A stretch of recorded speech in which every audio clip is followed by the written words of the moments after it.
구독과 좋아요는 큰 힘이 됩니다. 병원 냄새가 코끝을 찔렀어요. 소독약 냄새와 그 특유의 차가운 공기가 말이에요. 포항의료원 정형외과 7층 병실. 하얀 침대 시트 위에 누워있던 제 모습이 지금도 선명해요. 고관절 인공관절 치환술을 받은 지 사흘째였습니다. 왼쪽 다리에는 20cm쯤 되는 붉은 상처가 실밥으로 꿰매져 있었고 조금만 움직여도 따끔거렸어요. 하지만 그런 아픔 따위는 문제가 되지 않았습니다. 태수가 매일 병문안을 와주니까 말이에요. 엄마, 좀 어떠세요? 첫날 태수가 이렇게 물었을 때 저는 정말 행복했습니다. 괜찮다, 괜찮아. 내가 와줘서 엄마가 얼마나 기운이 나는지 몰라. 그때만 해도 저는 아들이 자신의 어머니를 진심으로 걱정해 주는 거라고 생각했어요.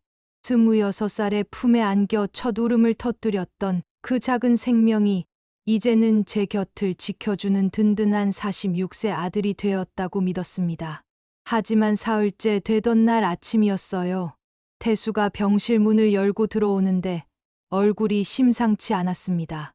평소와 달리 인상을 찌푸리고 있었고 손에는 뭔가 A사 용지 여러 장을 들고 있었어요.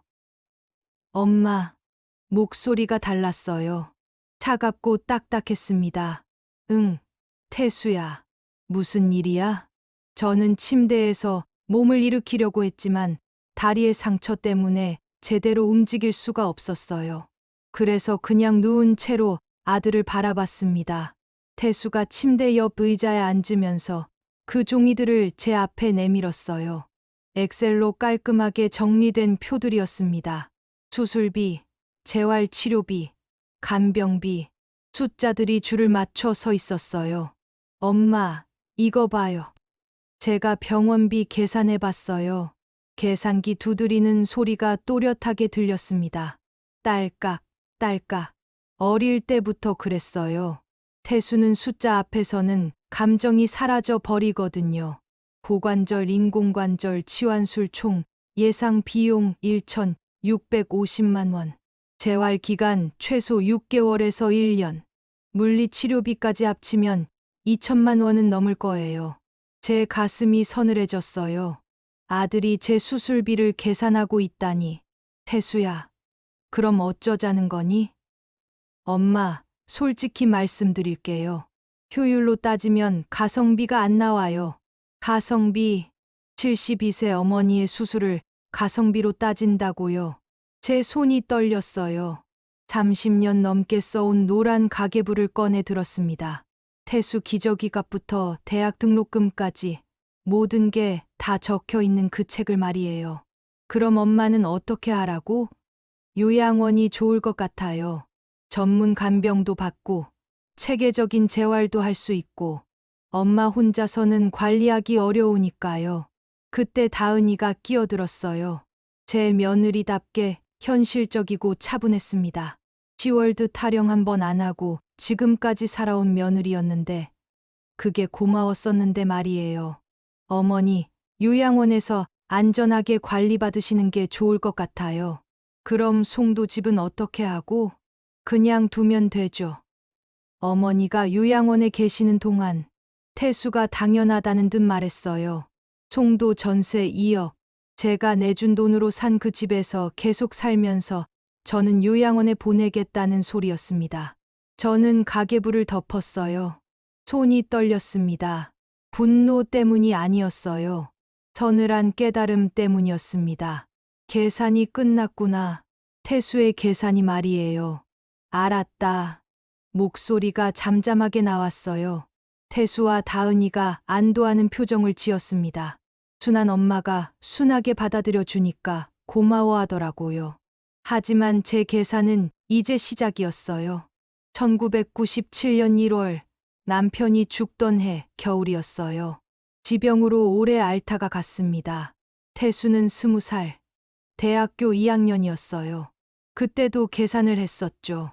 보험금, 적금, 하숙집 보증금, 모자라는 돈을 어떻게 메울 건지. 포항 죽도시장에서 순두부 가게를 하던 제 손에는 콩 비린내가 배어 있었어요. 엄마, 나 학교 그만둘까? 태수가 그렇게 말했었어요. 20살 사내가 어깨를 펴고 있었죠. 기특했지만 안 된다고 했어요. 대학은 나가야 한다고. 그게 제 고집이었거든요. 순두부 가게를 정리하고 하숙집을 시작했습니다. 대학생들이 주로 왔어요. 방 5개, 밥상 5개. 새벽 5시에 일어나서 저녁 9시까지 쉬지 않았어요. 가계부에는 모든 게 기록되어 있었습니다. 퇴수 등록금, 생활비, 군대 가기 전 용돈, 제대 후 취업 준비하며 쓴 돈, 결혼할 때 전세 보증금 2억 원, 신혼여행비 500만 원, 창업한다고 할 때 미천 3천만 원까지. 태수는 그때마다 말했어요. 엄마, 크면 갚을게요. 포스트잇에 적어서 가계부 첫 장에 붙여뒀어요. 노란색 작은 쪽지에 삐뚤삐뚤한 글씨로 약속 윤태수라고 써 있었죠. 지금 그 포스트잇을 봐요. 색이 바랬어요. 풀기운도 떨어져서 한쪽이 들떠 있었죠. 20년이 넘었으니까요. 하숙생들은 졸업하면 떠났어요. 새로운 애들이 또 왔고요. 그렇게 수백 명을 키웠습니다. 그 애들은 다 어른이 되어서 잘 살고 있을 거예요. 명절 때 안부 인사도 와요. 정작 제 아들은 저를 가성비로 계산하더라고요. 저는 가계부를 덮었어요. 장부로 살아온 72년이었는데 이제 장부로 정리할 때가 온 건가 싶었습니다. 퇴원 후 집에 돌아왔어요. 송도 아파트 22층. 태수가 신혼 때 얻은 집이었습니다. 제 돈 2억 원이 들어간 그 집. 거실 소파에 앉아 있으니 다리가 욱신거렸어요. 엄마, 우리 심각하게 얘기해야 할 것 같아요. 태수와 다은이가 마주 앉았습니다. 다은이가 차를 내왔어요. 꿀차였어요. 목에 좋다며 제가 해달라던 바로 그 차 말이에요. 요양원 알아봤어요. 송도에서 가까운 곳으로요. 시설도 좋고 간병사들도 전문적이고요. 다은이가 브로슈어를 펼쳤어요. 깔끔한 시설 사진들, 웃고 있는 어르신들, 재활 운동하는 모습들이 있었어요. 비용은 한 달에 얼마야? 150만 원 정도요. 식비, 간병비 다 포함해서요. 1년에 1,800만 원이네. 엄마는 계산이 빨라요. 태수가 웃었어요. 칭찬하는 건지 비꼬는 건지 모르겠더라고요. 전세는 어떻게 할 거야? 그냥 두죠. 어머니가 요양원에 계시는 동안 저희도 당장 이사할 형편이 안 되고요. 안전하고 체계적인 관리를 받으실 수 있어요. 24시간 간병의 물리치료, 작업치료까지요. 다은이가 덧붙였어요. 합리적이었어요. 현실적이었고요. 저를 설득하려고 애쓰는 게 보였어요. 그러니까 제가 요양원에 가면 너희는 이 집에서 계속 살고 저는 월 150만 원씩 내면서 거기서 살라는 거지. 그렇게 말하면 안 좋게 들리지만요. 사실이잖아. 태수가 말끝을 흐렸어요. 불편해하는 표정이었죠. 진실은 언제나 불편한 법이에요. 저는 일어났어요. 방으로 가서 옷장을 열었습니다. 맨 위 서랍에서 가계부를 꺼냈어요. 그리고 그 첫 장에 붙어 있던 포스트잇을 떼어냈습니다. 나 장부대로 정리할게. 오늘부로. 거실로 돌아와서 테이블에 포스트잇을 올려놓았어요. 노란색 쪽지가 작게 떨렸어요. 약속 윤태수. 크면 갚을게요. 태수의 얼굴이 굳어졌어요. 다은이가 당황했고요. 엄마, 그게 무슨? 약속은 약속이잖아. 너도 계산 좋아하니까 계산해보자. 대학 등록금부터 지금까지 이자까지 계산하면 얼마나 될까? 가계부를 펼쳤어요. 한 장 넘기면서 읽었습니다. 1999년 1학기 등록금 280만 원, 2000년 1학기 320만 원. 엄마, 그만해요. 왜? 너는 제 수술비를 계산하면서 가성비 안 나온다고 했잖아. 저도 계산해 보는 거야. 제 목소리가 떨리지 않았어요. 차분했어요. 이상하게 평온했습니다. 전세 보증금 2억 원, 창업자금 3천만 원, 그동안 생활비 지원한 것까지 합치면 엄마, 정말 그만하세요. 다은이가 애원하듯 말했어요. 하지만 저는 멈추지 않았습니다. 4억은 넘을 거야. 이자까지 계산하면 5억도 모자라고. 태수가 벌떡 일어났어요. 그럼 엄마는 어떻게 하자는 거예요? 저희더러 당장 갚으라고요? 아니야. 나는 내 방식대로 정리하겠다는 거야. 저는 가계부에서 전세 2억을 표기한 페이지를 찾았어요. 그 부분을 찢어서 접어 주머니에 넣었습니다. 내일부터 전세 정리 시작할 거야. 전세가 먼저야. 내 삶이 먼저야. 다음 날 아침 일찍 부동산에 전화했어요. 전세 정리하려고 하는데요. 절차가 어떻게 되나요? 세입자 구해지면 바로 정산 가능합니다. 요즘 송도는 나가는 족족 들어와요. 빠르면 한 달 안에 가능하고요. 그럼 연락 기다리겠습니다. 집주인에게도 연락했어요. 전세 만료 전이지만 중도 해지하겠다고요. 위약금은 제가 내겠다고 했습니다. 어머니, 무슨 일이세요? 갑자기요? 이사하려고 해요. 어디로요? 아직 정하지 못했어요. 일단 이 집부터 정리하고요. 오후에 태수가 왔어요. 회사 조퇴하고 온 모양이었어요. 얼굴이 시커멓더라고요. 엄마, 대체 뭘 하시는 거예요? 전세 정리한다고 했잖아. 그럼 저희는 어디서 살아요? 너희가 알아서 해. 엄마가 갑자기 왜 이러세요? 저희가 요양원 얘기했다고 삐진 거예요? 삐진 게 아니야. 정리하는 거야. 저는 서류함에서 전세 계약서를 꺼냈어요. 임대인, 임차인, 보증금 2억 원. 제 도장이 찍혀 있었어요. 이 집 전세 보증금 누가 냈지? 엄마가 내주셨죠. 그럼 이 집 전세권은 누구 거야? 그야 제 이름으로 되어 있지만요. 법적으로는 내 거지만 실질적으로는 내 돈이야. 그럼 저에게도 권리가 있다고 봐야지. 태수가 입을 다물었어요. 법적인 얘기가 나오니까 할 말이 없어진 거죠. 엄마, 저희 딴 데 갈 돈이 없어요. 적금도 다 깨서 창업자금 만들었고요. 그건 너희가 해결할 문제야. 엄마, 너무하잖아요. 너무한 건 누구야? 저를 요양원에 보내놓고 이 집에서 편안하게 살겠다는 게 너무한 거 아니야? 목소리가 높아졌어요. 감정이 올라오더라고요. 그러면 안 되는데. 저는 심호흡을 했습니다. 서류대로, 순서대로 할 거야. 감정으로 하는 게 아니야. 주머니에서 접어둔 종이를 꺼냈어요. 전세 2억 표기가 된 가계부 페이지였어요. 제가 낸 돈은 제가 회수한다. 간단한 거야. 태수가 아무 말도 못했어요. 다은이가 전화해서 울먹이며 말했어요. 어머니, 저희가 뭘 잘못했나요? 잘못한 게 아니에요. 계산만 했을 뿐이에요. 저도 이제 계산하는 거고요. 일주일 후 다은이 아버지 장상구가 찾아왔어요. 68세 은퇴한 공무원이었어요. 정중하고 점잖은 분이죠. 어머님, 안녕하세요. 장서방님, 무슨 일로요? 다은이가 걱정이 되어서 왔습니다. 혹시 무슨 오해가 있는 건 아닌지요?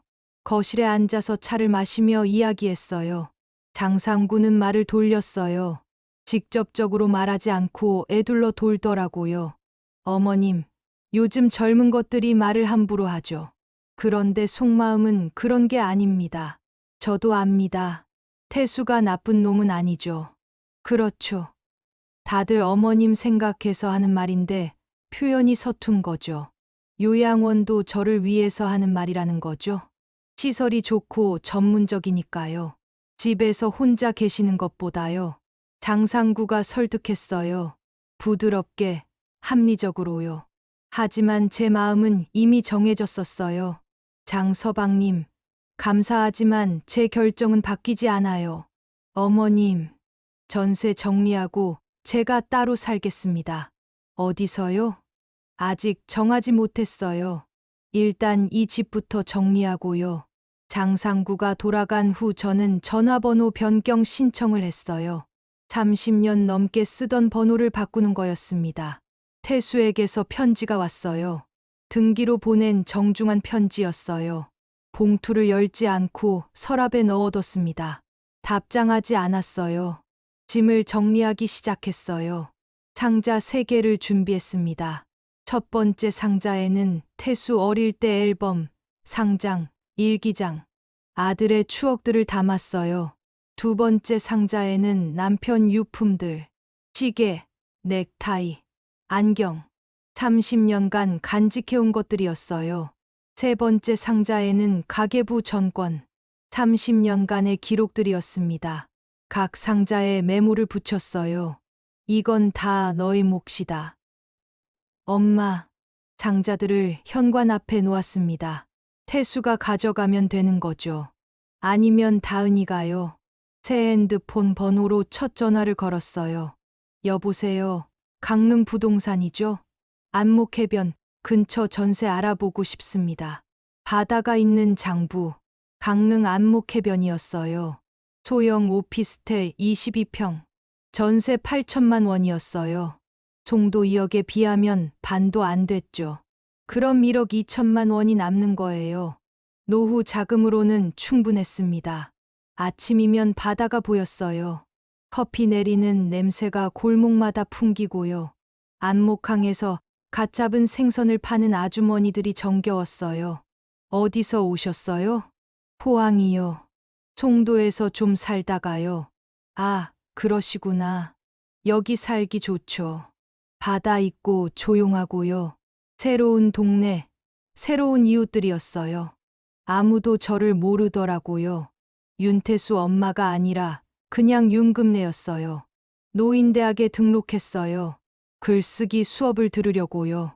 평생 가계부만 써봤는데 다른 글도 써보고 싶어졌거든요. 자, 오늘은 자기소개 글을 써봅시다. 어떤 인생을 사셨는지, 어떤 꿈을 가지고 계신지요. 선생님이 말했어요. 젊은 여자 선생님이었는데 친절했어요. 저는 새 노트에 연필로 썼어요. 제 이름은 윤금래입니다. 72세예요. 포항에서 순두부 가게를 했고 하숙집을 운영했습니다. 아들을 키우느라 바빴고 며느리와 함께 살았어요. 그런데 이번에 강릉으로 혼자 이사 왔습니다. 손이 저절로 움직였어요. 글이 써지더라고요. 처음에는 무서웠습니다. 72세의 새로운 곳에서 혼자 사는 게요. 하지만 지금은 괜찮아요. 바다가 있어서 좋고 아무도 저를 아들 엄마나 며느리 시어머니로 부르지 않아서 좋아요. 그냥 윤금래라고 불러줍니다. 수업이 끝나고 돌아오는 길에 한 할아버지를 만났어요. 정갈한 차림에 반듯한 자세였어요. 매일 같은 시간에 산책하는 모습을 봤거든요. 안녕하세요. 아, 안녕하세요. 새로 이사 오신 분이시죠? 네, 윤금래입니다. 저는 최병국이라고 합니다. 기관사 출신이에요. 은퇴했죠. 기관사요? 멋지네요. 기차 시간표 맞추는 일을 평생 했더니 지금도 모든 걸 정시에 맞춰서 해요. 산책도, 식사도요. 최병국의 시간표 습관이 제 가계부 습관과 닮아 있더라고요. 모든 걸 기록하고 정리하는 성격이요. 신기한 우연이었어요. 저도 평생 가계부 썼어요. 모든 걸 기록하는 습관이 있거든요. 그러시구나. 기록하는 사람들은 믿을만해요. 최병국이 웃었어요. 인상이 좋았어요. 든든해 보였습니다. 3월 중순이었어요. 우체국에서 등기 하나가 왔어요. 발신인은 윤태수, 인천 송도였어요. 저는 등기를 받아들고 한참 바라봤어요. 두꺼운 봉투였어요. 뭐가 들어있을까요? 편지일까? 서류일까요? 집에 돌아와서도 열지 않았어요. 서랍 맨 뒤에 넣어뒀습니다. 안 열어봐도 대충 짐작됐거든요. 사과하거나 설득하거나 둘 중 하나일 거였어요. 그 대신 가계부를 꺼냈어요. 마지막 장을 폈습니다. 빈 페이지가 나왔어요. 연필을 들고 한 줄 썼어요. 오늘 제 삶의 잔액은 흑자. 그리고 가계부를 덮었습니다. 30년간의 기록이 끝났어요. 며칠 후 최병국을 다시 만났어요. 안목항에서 커피를 마시면서요. 윤금래 씨, 제안이 하나 있어요. 무슨 제안이요? 함께 아침 산책 정기권 끊읍시다. 정기권요? 매일 아침 7시에 만나서 해변 산책하는 거예요. 혼자 하면 게을러지는데 둘이 하면 빠뜨릴 수가 없죠. 최병국이 웃었어요. 진지한 제안인 것 같았어요. 좋은 생각이네요. 그럼 내일부터 시작할까요? 네. 결혼이라는 말은 없었어요. 동반 생활이라는 표현도 없었고요. 그냥 함께 산책하자는 거였어요. 70대에 맞는 현실적인 제안이었습니다. 집에 돌아와서 새 노트를 꺼냈어요. 표지에 제목을 썼습니다. 윤금래로 사는 법. 첫 페이지를 폈어요. 1점 매일 아침 7시 바다 산책. 2점 노인대학 글쓰기 수업 빠지지 않기. 3점 가계부 대신 일기 쓰기. 4점 최병국과 함께 커피 마시기. 새로운 계획들이었어요. 저를 위한 계획들이었습니다. 4월 첫째 주였어요. 안목해변 일출이었습니다. 바다가 황금빛으로 물들었어요. 저는 새벽 6시 30분에 일어나서 창문을 열었습니다. 짠바람이 얼굴을 스치더라고요. 최병국이 정시에 왔어요. 7시 정각이었어요. 기관사 출신답게 시간을 정확히 지키더라고요. 좋은 아침이에요. 윤금래 씨, 좋은 아침이에요. 저희는 해변을 걸었어요. 파도 소리가 발걸음과 맞춰졌습니다. 다른 산책하는 사람들과도 인사했어요. 강아지 산책시키는 아주머니, 조깅하는 젊은 사람들이요. 어제 노인대학에서 뭘 배웠어요? 시 쓰는 법이요. 선생님이 자연을 소재로 써보라고 하시더라고요. 시요? 어려우시겠어요. 처음엔 그랬는데 해보니까 재미있어요. 가계부만 써봤는데 이런 글도 쓸 수 있다니요. 저희는 안목항 카페에서 커피를 마셨어요. 최병국은 아메리카노, 저는 카페라테였어요. 매일 같은 자리, 같은 메뉴였습니다. 윤금래 씨는 가족하고 연락 안 해요? 편지는 와요. 안 열어보지만요. 그러시는군요. 최병국이 더 묻지 않았어요. 적당한 거리를 유지하더라고요. 이런 게 편했습니다. 집에 돌아와서 새 노트에 오늘 있었던 일을 썼어요. 바다가 황금빛이었다. 최병국과 산책했다. 커피가 맛있었다. 노인대학 숙제로 시를 써야 한다. 바다에 대한 시를. 연필을 멈추고 생각했어요. 바다에 대한 시. 어떻게 써야 할까요? 창밖을 봤어요. 바다가 보였습니다. 낮에 바다는 파란색이었어요. 황금빛에서 파란색으로요. 시간에 따라 색깔이 바뀌더라고요. 저도 색깔이 바뀐 건가요? 윤태수 엄마에서 윤금래로요. 시어머니에서 그냥 할머니로요. 노트에 시를 써봤어요. 바다는 매일 다른 색깔이다. 아침엔 황금빛, 낮엔 파란빛, 밤엔 검은빛. 나도 매일 다른 색깔이다. 어제는 엄마 색깔, 오늘은 나 색깔, 내일은 또 다른 색깔일 거다. 서툰 시였지만 제 마음이 담겨 있었어요. 며칠 후 또 등기가 왔어요. 이번에는 다은이 이름으로요. 역시 열어보지 않았어요. 서랍에 넣어뒀습니다. 전화도 왔어요. 모르는 번호였어요. 받지 않았습니다. 새 번호를 알 사람은 별로 없거든요. 부동산, 병원, 노인대학, 최병국 정도요. 저녁에 최병국과 안목항을 걸었어요. 요즘 마음이 편해 보여요. 그런가요? 처음 봤을 때는 뭔가 무거워 보이셨는데요. 지금은 가벼워진 것 같아요. 최병국의 말이 맞았어요. 무겁던 게 가벼워졌어요. 짐을 내려놓은 기분이었습니다. 72년 살면서 처음으로 저만을 위해 사는 것 같아요. 그게 맞죠. 나이 들면 자기를 위해 살아야 해요. 저희는 파도 소리를 들으며 걸었어요. 멀리 오징어배 불빛이 반짝였습니다. 평화로웠어요. 최병국 씨는 가족이 없어요? 있죠. 아들이 서울에요. 1년에 한두 번 봐요. 그런가요? 서로 바쁘죠. 애들도 커서 자기 생활 있고요. 그게 자연스러운 거 아닌가요? 최병국이 담담하게 말했어요. 섭섭해하지 않더라고요. 받아들이는 거였어요. 저는 아직 그 경지에 못 간 모양이에요. 가끔 서운했거든요. 태수가 궁금하기도 했고요. 하지만 돌아가고 싶지는 않았어요. 5월이 되니까 날씨가 따뜻해졌어요. 노인대학 글쓰기 수업에서 발표를 했습니다. 제가 쓴 시를 읽는 거였어요. 윤금래님, 시 제목이 뭐예요? 색깔이에요. 읽어주세요. 떨리는 목소리로 읽었어요. 박수가 나왔습니다. 선생님이 칭찬해줬어요. 감정이 잘 드러나는 시네요. 개인적인 경험이 담겨 있어서 진솔해요.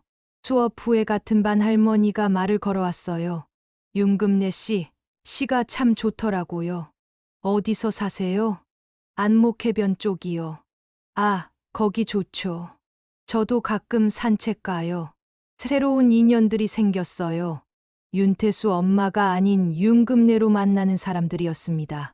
6월 어느 날이었어요. 태수가 강릉에 왔어요. 집 앞 카페에서 기다리고 있었어요. 엄마, 깜짝 놀랐어요. 어떻게 주소를 알았을까요? 부동산을 통해 알아냈나 봐요. 어떻게 여기를? 엄마, 우리 얘기 좀 해요. 태수의 얼굴이 야위었어요. 스트레스를 많이 받은 모양이었어요. 카페에 앉아서 마주 봤어요. 어색했습니다. 3개월 만이었거든요. 엄마, 미안해요. 뭐가요? 가성비 얘기한 거요. 요양원 얘기한 거요. 다 잘못 생각했어요. 태수가 고개를 숙였어요. 진심인 것 같았어요. 엄마가 갑자기 사라져 버리니까요. 얼마나 당황했는지 몰라요. 사라진 게 아니야. 이사한 거지. 연락도 안 받으시고 편지도 답장 안 해주시고요. 할 말이 없어서요. 침묵이 흘렀어요. 태수가 커피를 한 모금 마셨습니다. 엄마, 집으로 돌아와요. 어디로요? 송도요. 아니면 다른 곳이라도요. 함께 살아요. 저는 고개를 저었어요. 여기서 잘 살고 있어요. 혼자서요? 혼자가 편해. 엄마, 나이가 있으시잖아요. 아프면 어떻게 해요? 그때 되면 생각하죠. 태수가 답답해했어요. 이해할 수 없다는 표정이었어요. 엄마는 화가 나신 거예요? 앙심을 품으신 거예요? 아니야. 그냥 제 방식으로 살고 싶은 거야. 저희가 뭘 어떻게 해야 해요? 너희는 너희대로 살아요. 엄마, 태수야, 내가 결혼할 때 뭐라고 했는지 기억나? 뭐라고요? 이제 독립이라고 했잖아. 내 가정 이루고 내 인생 살아간다고요. 저도 그렇게 하는 거야. 태수가 말을 못했어요. 너는 46살이야. 저는 72살이고요. 서로 다른 인생이야. 하지만요. 하지만은 없어. 더 이상 윤태수 엄마로 살고 싶지 않아. 그냥 윤금래로 살고 싶어. 태수가 울먹였어요. 46세 사내가 우는 모습이 안쓰러웠어요. 엄마, 제가 정말 잘못했어요. 잘못한 게 아니야. 그냥 다른 거야. 내 기준으로는 맞는 말이었어. 그럼 용서해 주세요. 용서할 것도 없어. 서로 다르게 사는 거야. 태수가 한참 앉아 있다가 일어났어요. 그럼 가끔 연락드려도 돼요? 안 받을 거야. 편지라도요. 읽지 않을 거야. 엄마, 태수야, 너도 내 인생 살아. 다은이하고 잘 살고, 아이들 잘 키우고. 태수가 돌아갔어요. 뒷모습이 쓸쓸했어요. 조금 미안했지만 돌이킬 수 없었습니다. 저녁에 최병국과 산책하면서 얘기했어요. 아들이 와서 함께 살자고 했어요. 어떻게 하실 거예요? 거절했어요. 힘드셨겠어요. 네. 하지만 흔들리지 않았어요. 최병국이 고개를 끄덕였어요. 잘하셨어요. 자식들은 부모가 늘 그 자리에 있을 거라고 생각해요. 하지만 부모도 사람이죠. 맞아요. 저희는 파도, 소리를 들으며 걸었어요. 여름이 와서 바다가 더 푸르더라고요. 최병국 씨, 아들한테 서운하지 않아요? 처음엔 서운했죠. 하지만 서운해봐야 뭐예요. 제 인생 사는 게 중요하죠. 어떻게 그런 마음이 들 수 있어요? 나이 들면서 깨달은 거예요. 자식들은 자식들 인생이 있어요. 부모는 부모 인생이 있고요. 최병국의 말이 마음에 와닿았어요. 7월이 되니까 더워졌어요. 에어컨을 켜고 집에서 글을 썼습니다. 노인대학 여름 숙제로 자서전을 쓰는 거였어요. 제가 살아온 72년이라는 제목으로 쓰기 시작했어요. 1952년 포항에서 태어났다. 순두부 가게를 했다. 결혼해서 아들을 낳았다. 남편이 죽고 혼자 아들을 키웠다. 하숙집을 운영했다. 써놓고 보니까 밋밋했어요. 사실만 나열한 거였어요. 다시 썼습니다. 72년을 살면서 정말 제 인생이었던 시간은 얼마나 될까요? 어릴 때는 부모 말 듣고, 결혼해서는 남편 뒷바라지하고, 아들 낳아서는 아들 키우느라요. 정작 제가 하고 싶은 일을 해본 건 언제일까요? 손이 저절로 움직였어요. 지금이에요. 72세가 되어서야 처음으로 제 인생을 살아요. 바다가 보이는 집에서 혼자 살면서 글쓰기를 배우고, 시를 쓰고, 좋은 사람과 산책해요. 늦었지만 시작한 거예요. 글을 쓰면서 눈물이 났어요. 서럽거나 슬퍼서가 아니었어요. 후련해서였습니다. 8월 어느 날 고말복에게서 전화가 왔어요. 포항시장 동료였어요. 금래야, 잘 살고 있냐? 응, 잘 살아. 태수가 시장에 와서 너 찾더라. 그래? 어디 사는지 모르겠다고 하더라. 내가 주소 알려줬다. 고말복이 미안해했어요. 괜찮아. 어차피 올 거면 왔겠지. 너 정말 괜찮냐? 혼자 살아서. 응, 괜찮아. 오히려 편해. 그래도 가족인데.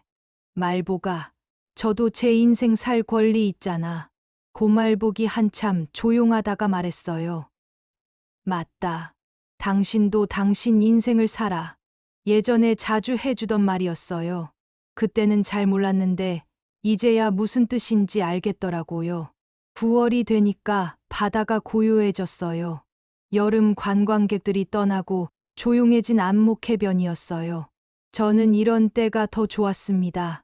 노인대학에서 자서전 발표를 했어요.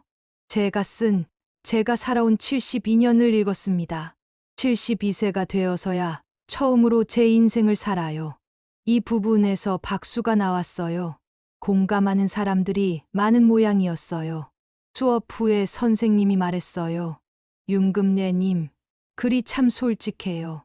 진짜 경험에서 나온 글이라서 울림이 있어요. 감사합니다. 혹시 더 긴 글도 써볼 생각 없으세요? 회고록 같은요. 회고록요? 네. 많은 분들이 공감할 것 같아요. 회고록이요. 생각해 본 적 없는 일이었어요. 집에 돌아와서 최병국에게 얘기했어요. 선생님이 회고록 써보라고 하시네요. 좋은 생각이네요.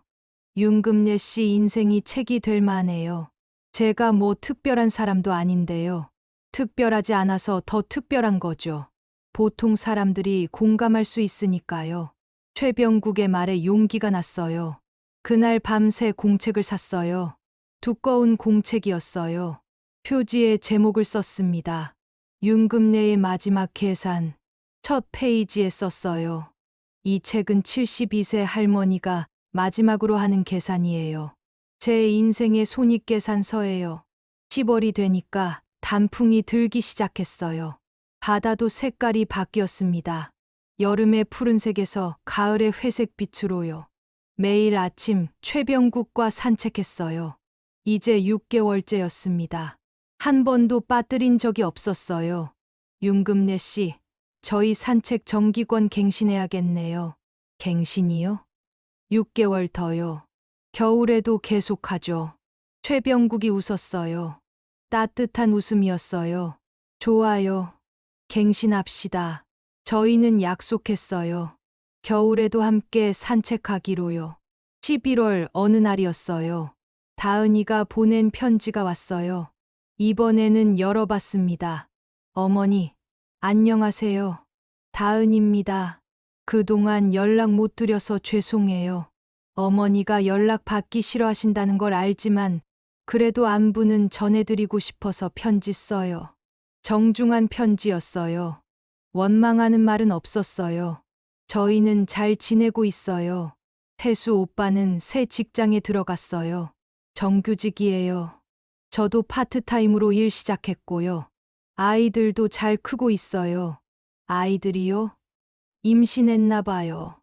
어머니께 말씀드리지 못한 게 있어요. 제가 임신했어요. 4개월 됐어요. 어머니께 말씀드리고 싶었는데 연락이 안 돼서요. 손자가 생기는구나. 아니면 손녀일 수도 있고요. 어머니가 원하시지 않는다면 억지로 연락드리지 않을게요. 하지만 가끔 소식은 전해드릴게요. 편지로요. 다은이의 편지를 다 읽고 서랍에 넣었어요. 답장하지는 않았습니다. 하지만 찢지도 않았어요. 최병국과 산책하면서 얘기했어요. 며느리가 임신했대요. 축하할 일이네요. 네. 기분이 어때요? 복잡해요. 기쁘기도 하고 서운하기도 하고요. 당연하죠. 최병국이 더 묻지 않았어요. 제 감정을 있는 그대로 받아들여 주었습니다. 12월이 되니까 바다에 바람이 세졌어요. 겨울 바다는 거칠었습니다. 파도가 높게 쳤어요. 회고록을 계속 썼어요. 벌써 100페이지가 넘었습니다. 제 인생 72년이 이렇게 길었나 싶었어요. 결혼해서 남편 뒷바라지 할 때는 제가 없었어요. 아들 키울 때도 제가 없었고요. 늘 누군가를 위해 살았어요. 그런데 이제야 저를 찾았어요.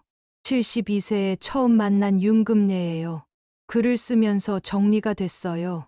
제가 왜 이런 선택을 했는지, 왜 태수와 멀어졌는지요. 크리스마스 이브였어요. 최병국과 함께 안목한 카페에서 커피를 마셨습니다. 캐럴이 흘러나왔어요. 윤금래 씨, 올해는 어떤 해였어요? 변화의 해였어요. 새로 시작한 해요. 내년에는 뭘 하고 싶으세요? 회고록 완성하고 싶어요. 그리고요. 손자든 손녀든 태어나면 한 번은 보고 싶어요. 멀리서라도요. 최병국이 고개를 끄덕였어요. 그럴 수 있을 거예요. 태수와 화해하자는 게 아니에요. 그냥 아이는 죄가 없으니까요. 물론이죠. 저희는 바다를 바라보며 커피를 마셨어요. 크리스마스 장식이 된 카페, 따뜻한 불빛, 편안한 침묵이었습니다. 연말이 되니까 한 해를 정리하고 싶어졌어요. 새 노트에 썼습니다. 2024년 윤금래 결산. 잃은 것 아들, 며느리, 송도 집, 전화번호 30년 인맥, 얻은 것 자유, 바다, 글쓰기, 최병국, 새로운 나. 손익, 흑자. 마지막에 한 줄 더 썼어요. 효율로 따지면 오늘 제가 산 하루가 가장 남아요. 새해 첫날이었어요. 안목해변에서 일출을 봤습니다. 최병국과 함께요. 바다가 황금빛으로 물들었어요. 새로운 해가 시작됐습니다. 새해 복 많이 받으세요. 윤금래 씨, 최병국 씨도 새해 복 많이 받으세요. 저희는 황금빛 바다를 바라봤어요. 73세가 된 윤금래의 새해가 시작된 거예요. 가계부는 덮었지만 인생은 계속됐어요. 이제 윤금래로 사는 법을 배워가면서요.